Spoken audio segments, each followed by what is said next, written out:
اسرائیل کا سب سے بڑا سپورٹر اور سب سے بڑا اتحادی ہے امریکہ۔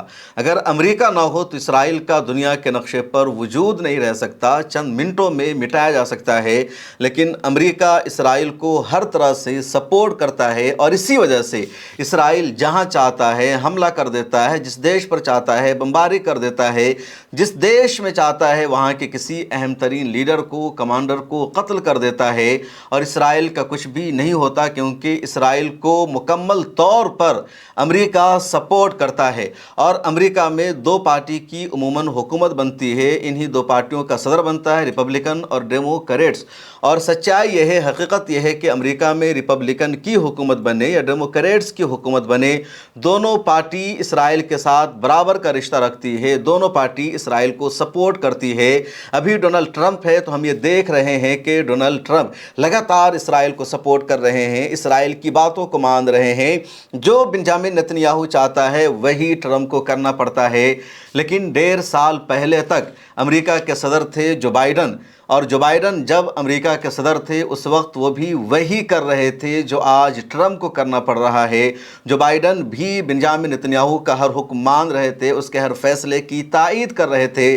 جو بائیڈن نے غزہ پٹی میں جنوسائیڈ کو روکنے میں کامیابی حاصل نہیں کی، جو بائیڈن پر پوری دنیا کا پریشر تھا، دباؤ تھا کہ آپ امریکہ کے صدر ہو، آپ اسرائیل کو ہتھیار دیتے ہو، آپ اسرائیل کو پیسہ دیتے ہو، آپ اسرائیل کو ہر طرح سے سپورٹ کرتے ہو، اور اسرائیل غزہ پٹی میں جنوسائیڈ کر رہا ہے، قتل عام کر رہا ہے، آپ اسرائیل کو روک کیوں نہیں پا رہے ہو؟ اور جو بائیڈن نے کہا ہمارے بس کا نہیں ہے اسرائیل کو روکنا، بلکہ جو بائیڈن کو بیماری کے عالم میں جنگ کے دوران اسرائیل کا دورہ کرنا پڑتا ہے، سابق صدر جو بائیڈن کو دکھانا پڑتا ہے کہ وہ اسرائیل کے ساتھ ہیں، یہودی لوبی کے ساتھ ہے، اور اگر وہ ایسا نہیں کرتے تو ہو سکتا تھا کہ ان کی مدت پوری ہونے سے پہلے ہی ان کو صدر کے عہدے سے ہٹا دیا جاتا، کیونکہ امریکہ میں یہودی لابی بہت مضبوط ہے، اور ڈیموکریٹس کی وہاں حکومت ہو یا ریپبلکن کی حکومت ہو، دونوں کے لیے ضروری ہوتا ہے اسرائیل کے مفاد کو پرائیورٹی دینا،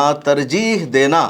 لیکن یہ جو بھرم ہے امریکہ میں اب دھیرے دھیرے ٹوٹ رہا ہے، یہ بھرم ختم ہو رہا ہے، اور ان دونوں پارٹیوں کے رہنما اب اسرائیل کے خلاف بولنے لگے ہیں، اسرائیل کی مجرمانہ حرکتوں پر سوال اٹھانے لگے ہیں، اسرائیل سے رشتہ ختم کرنے کی بات کر رہے ہیں۔ اور یہ بات میں یوں ہی نہیں کہہ رہا ہوں، بلکہ پچھلے دنوں میں لگاتار آپ نے بہت سارے ایم پیز کو سنا ہوگا، ان کی رپورٹ کو دیکھا ہوگا، اور اس وقت امریکہ کی ایک بہت بڑی سیاسی شخصیت کا بیان سامنے آیا ہے، جو امریکہ میں جو بائیڈن انتظامیہ میں ڈپٹی سیکریٹری رہ چکی ہے، ان کا نام ہے وینڈی شرمن۔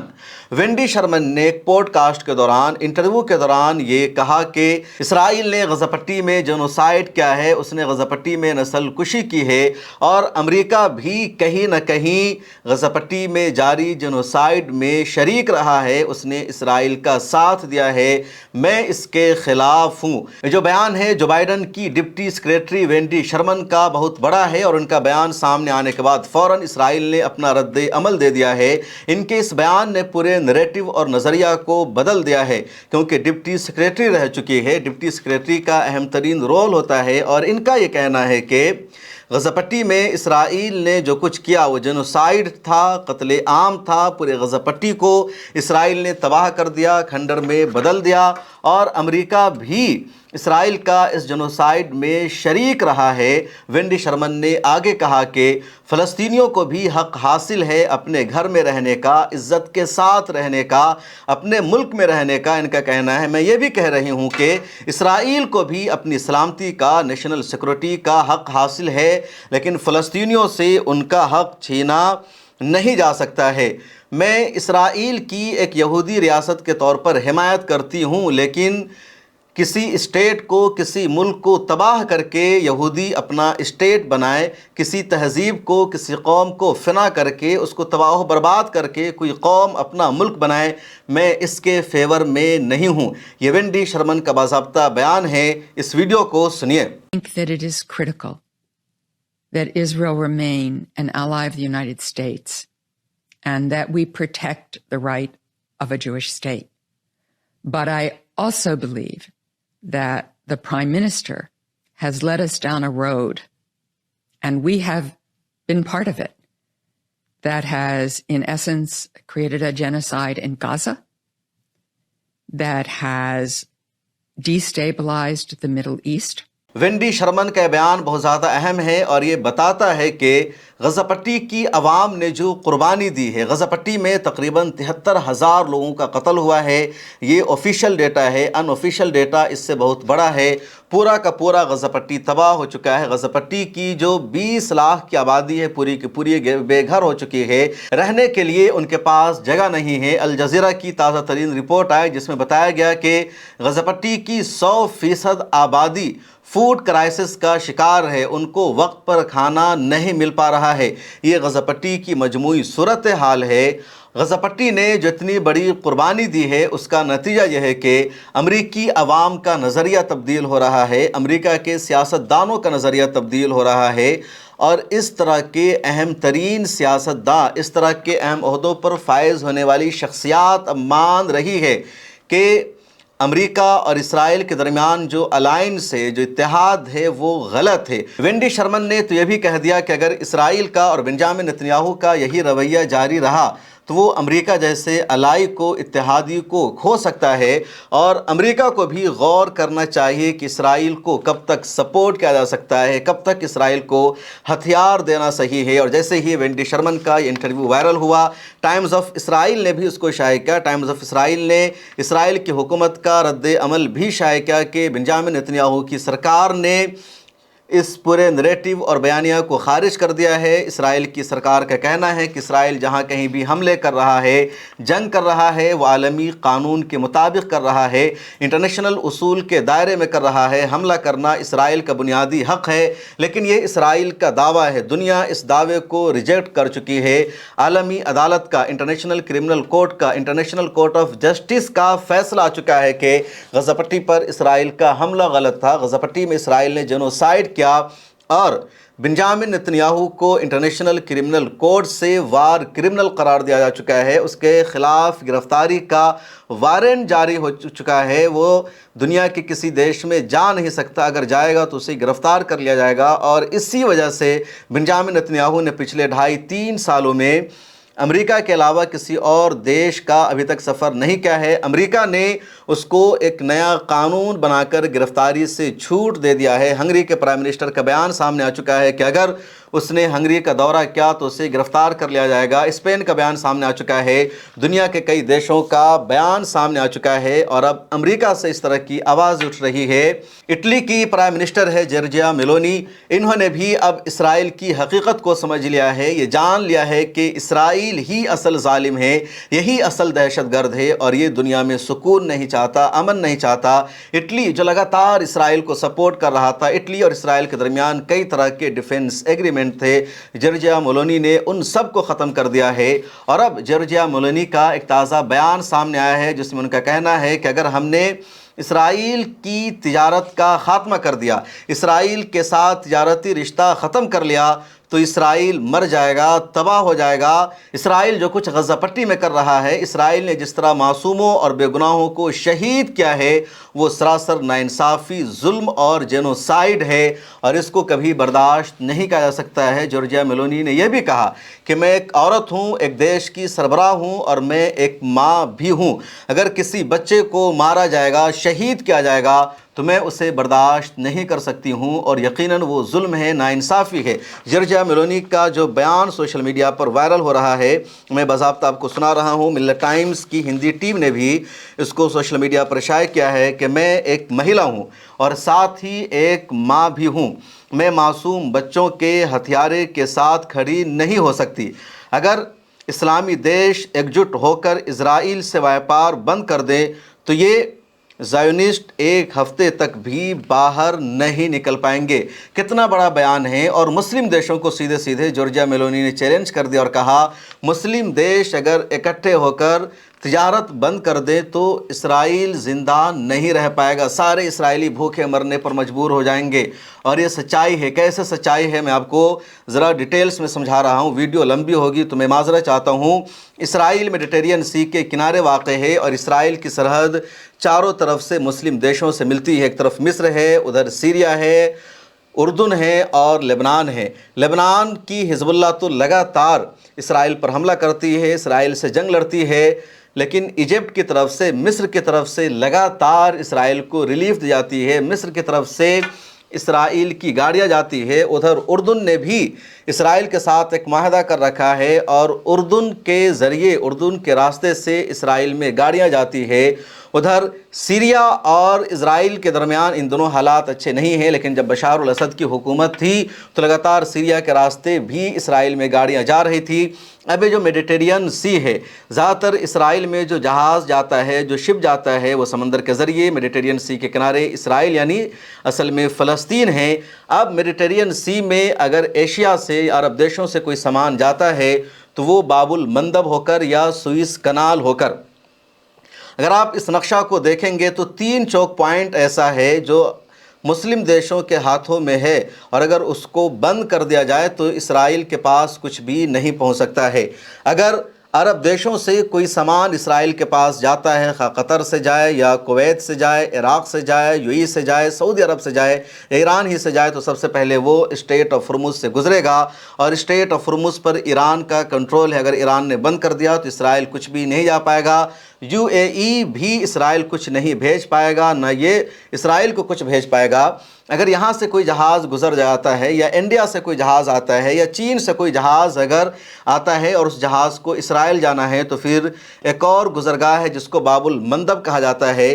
باب المندب کے اس پار جبوتی ہے، صومالیہ ہے، اس پار یمن ہے، اور باب المندب بھی بہت قریبی راستہ ہے۔ باب المندب پر حوثیوں کا کنٹرول ہے، یا جبوتی اور صومالیہ کا کنٹرول ہے، اور یہ سبھی مسلم دیش ہیں، مسلم حکمران ہیں۔ اگر یہ چاہے تو اسرائیل کے جہازوں کو روک سکتے ہیں، اس کے جانے پر پابندی لگا سکتے ہیں، اور اسرائیل باب المندب سے اپنے جہازوں کو نہیں گزار پائے گا۔ اگر باب المندب سے بھی اسرائیل نے اپنے جہازوں کو گزار لیا، یہاں پر نہیں روکا جا سکا، تو اس کے بعد سب سے پتلی گزرگاہ ہے سوئس کنال کی، جو ریڈ سی کو میڈیٹرین سی سے جوڑتی ہے، اور سوئس کنال پورا کا پورا مصر کا ہے، اور یہ آرٹیفیشل ہے، اس پر کوئی انٹرنیشنل لا نافذ نہیں ہوتا ہے۔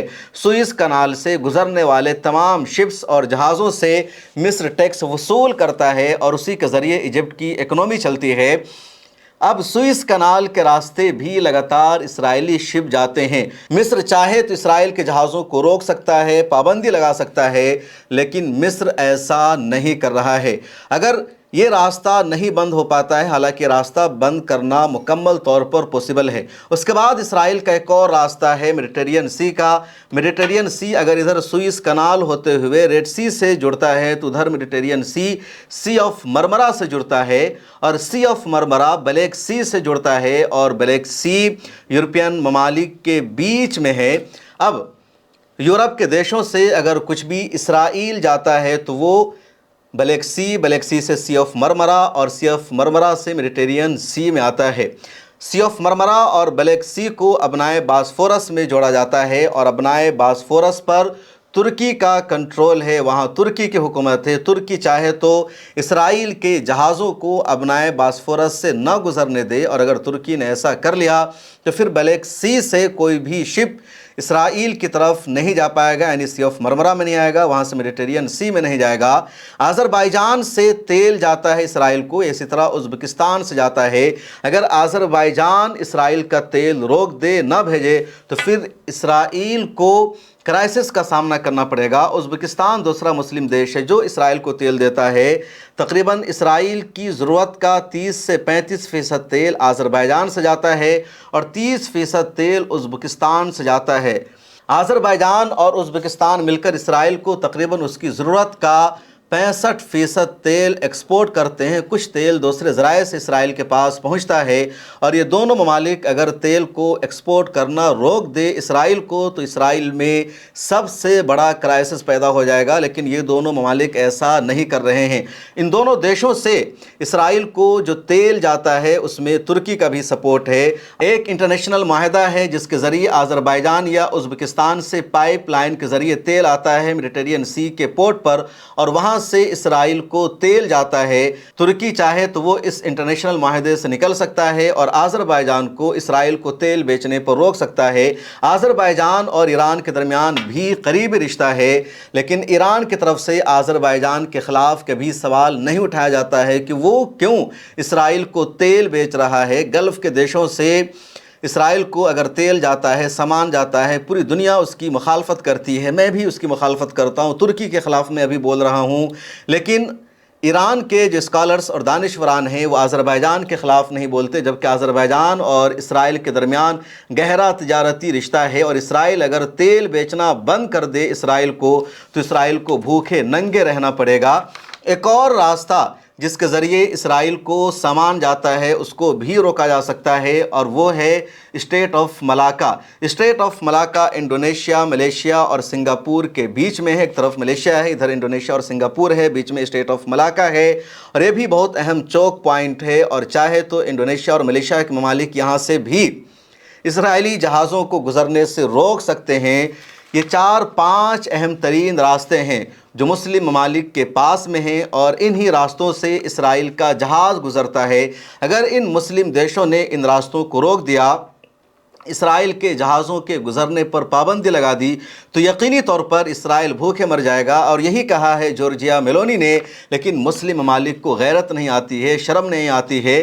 ابھی تک غزہ پٹی میں بچوں کو مارا جا رہا ہے، سیز فائر کا وائلیشن اسرائیل کر رہا ہے، اور مضبوطی کے ساتھ آواز نہیں اٹھائی جا رہی ہے۔ آخر کیوں؟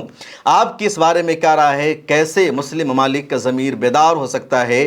کیسے مسلم ممالک کو عقل آ سکتی ہے؟ کمنٹ سیکشن میں ضرور لکھیں۔ اچھی بات یہ ہے کہ امریکہ میں اب رائے عامہ بدلنے لگا ہے۔ امریکہ میں جو نریٹو اور نظریہ تھا اسرائیل کو لے کر کے وہ بدل گیا ہے۔